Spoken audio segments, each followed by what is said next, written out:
our opening keynote, we have a friend of Fremont, a Fremont longtime resident, and my friend, Mayor Lily Mei. I'll say a few words about Lily.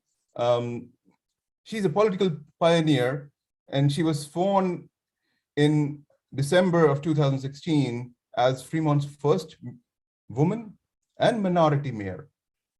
Mayor Mei has a passion for making Fremont's voice heard on both national and regional level, serving on the Alameda County Transportation Commission, National League of Cities Transportation and Infrastructure Services Committee, and League of California Cities Housing, Community and Economic Development Policy Committee. She has also contributed to Fremont's public education, where she was elected twice as a school board trustee to FUSD, Fremont Unified School District. Fostering the diverse community and talent in Fremont, Mayor Mei is involved with groups like the Silicon Valley Leadership Group and South Bay Chinese Services Club. And she is a graduate from business from Drexel University and has more than 20 years of experience in competitive analysis, product and channel management, and supply chain practices. I have known Mayor Mei for a long time, more than 15 years, even before she began her political career. And one thing which I have to say is that she embodies more Indianness than any other mayor that I had ever seen. And I have seen her at almost every Indian event that is put out by groups out there. So without much further ado, I want to invite Mayor Mei to say a few words. Take it away. Lily, you're welcome. You're muted. Namaste. I was going to say thank you so much for this kind introduction, and what a splendid way to start my Sunday, then to be able to join all of you and Payush and Serbi for this wonderful opportunity to welcome people to the city of Fremont. And for those who don't know about the city of Fremont, I've been proud to call it home for almost 30 years, and it's nestled right in the heart of Silicon Valley. And it's a wonderful place to live, work, and play over the years, and also to grow. And when we talk about places to launch, that's one of the things that I really enjoy about the city of Fremont. We have some of the most amazing companies, and the participants are really what makes the quality of life really special. The city takes pride in its diverse, globally connected economy, where businesses find great success and residents are afforded an excellent quality of life. We're over 92 square miles, and by land mass, the second largest city in the Bay Area. And we have 6 districts and over 1,700 tech companies and 900 manufacturers and over 50 million plus square feet of flex industrial space. And so that's a little bit of what makes us special. But we're also home to a lot of the companies that were referenced earlier in terms of tech companies. And truly, innovation is in our city's DNA. 1 in 4 people and every 100 people in our city have a patent. And many years ago, when the patent office opened up, I was joking when I was down there in San Jose that they may have the office, but the intellectual property comes from, a lot of it comes from our city. And so we have over 600 plus venture backed up startups, and over 7 billion in funding for venture startups in Fremont's history. Some of our key verticals that we have are advanced manufacturing, life sciences, and clean tech. And that's where we've seen a lot of impact, especially right now in this moment of the pandemic, where when we want to respond and be healthy and be able to help the wellness of our communities. We have, when I started as a council member, we had about 75 biotech companies, and most recently we opened up our 150th. I think when we talk about earlier, and I was listening to the conversation about launching, and I think about that when it comes to the space. And in 1969, that's when I also launched into the world. But in terms of how we've come so far and how there's such great innovation and technology. And I'm excited to see ASEI's legacy in 1983 starting. For myself, some people may not know that I was actually a Boy Scout in the Explorers at that time in 1984, and started off in a company that's now Siemens, but it used to be Shared Medical, and they were kind enough to have a computer science club, and I was the only girl in that computer science club. And then also starting in Drexel in 1980s, where there was one of the first universities that asked people to have a PC. But truly our greatest asset is some of Fremont's cultural diversity. And in addition to our 200, almost 250,000 people, we have over 105 languages and dialects being spoken, and we have access to some amazing talent, many of which you'll hear from today. Over 55% of our adults in Fremont have at least a bachelor's degree or higher, and many of them speak multiple languages, which is why it's one of the things that we really value in terms of the opportunity to connect with other communities. But also unique to Fremont, some of the things I'd like to share is that we are the 6th largest percentage-wise Asian city in the United States and home to one of the largest Indian diasporas. And we're so blessed to have that.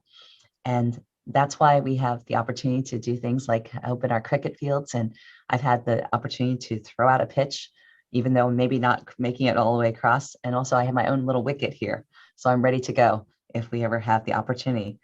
But some of the things I also want to share is some of our smart city action plan and how we view things. And so Payush, could you help me advance the slide? Thank you.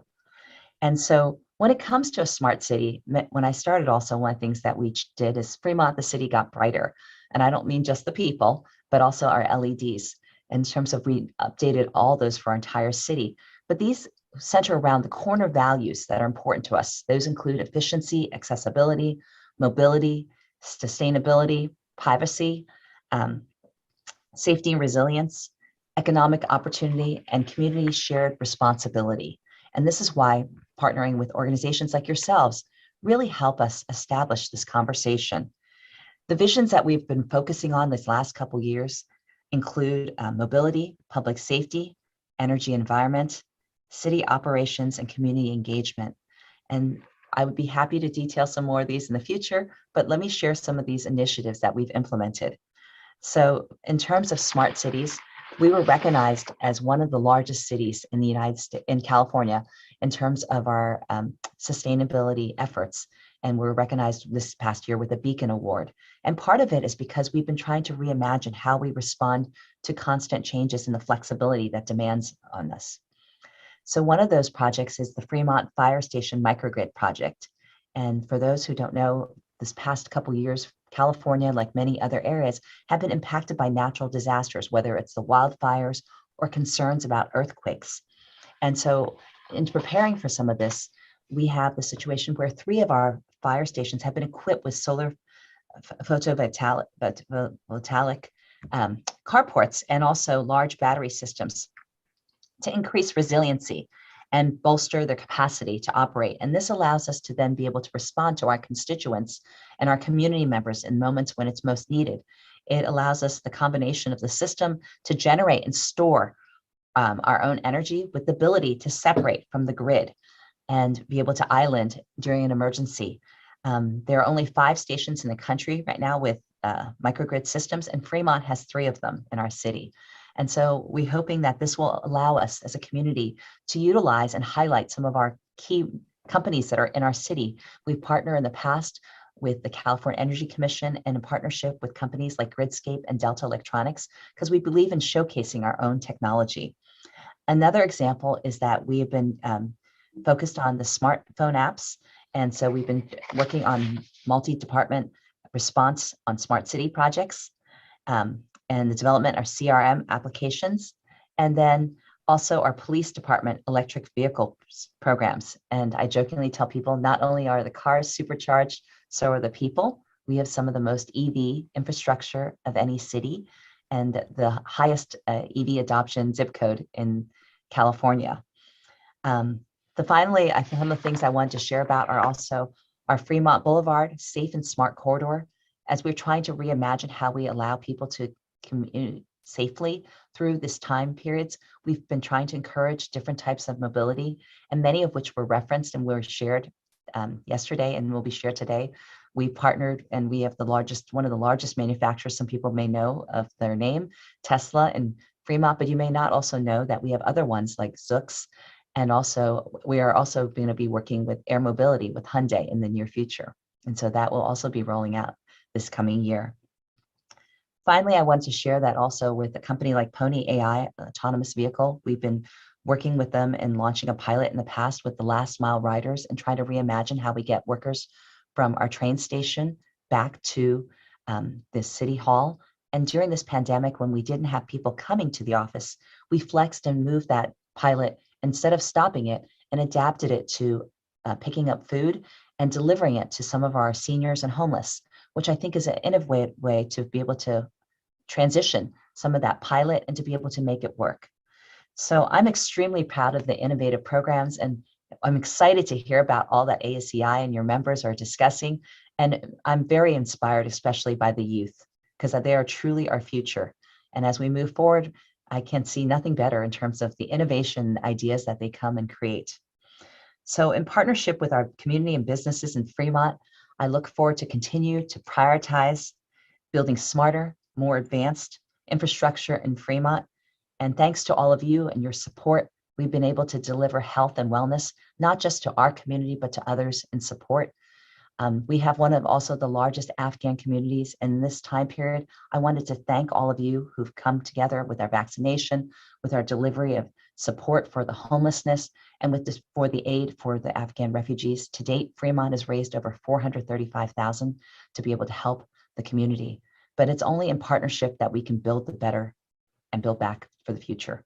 And so wishing you all the best today in continued success in health and wellness, and all the best in your future endeavors. And I look forward to ASEI celebrating many, many, many more years of success and for more leadership and partnership within the Indian community and within the CXOs. I know that this is going to be a wonderful period to prove that we are able to contribute to the long legacy of success in US history and in the partnership of our relationships and trade moving forward. So welcome to the city of Fremont, wishing you all the best today. And while I can't be with you in person and we're only looking at each other in Zoom boxes, I'm delighted to share with you. So wishing you well and continued success. All the best. Namaste. Thank you, Mayor May. Thank you for being here for us and for all the friendship of 15 years. In fact, more than 15, I should say, because when you were running for the school board for the first time, I was on the FUSD Technology Advisory Committee, and that's when we met as well. So thank you from the bottom of my heart. Thank you for being here. I have to say, two MIFs made in Fremont are 20, my kids are now 24 and 21. So it's gone by fast, but it's a pleasure working with people like you, Payush. Thank you for giving back.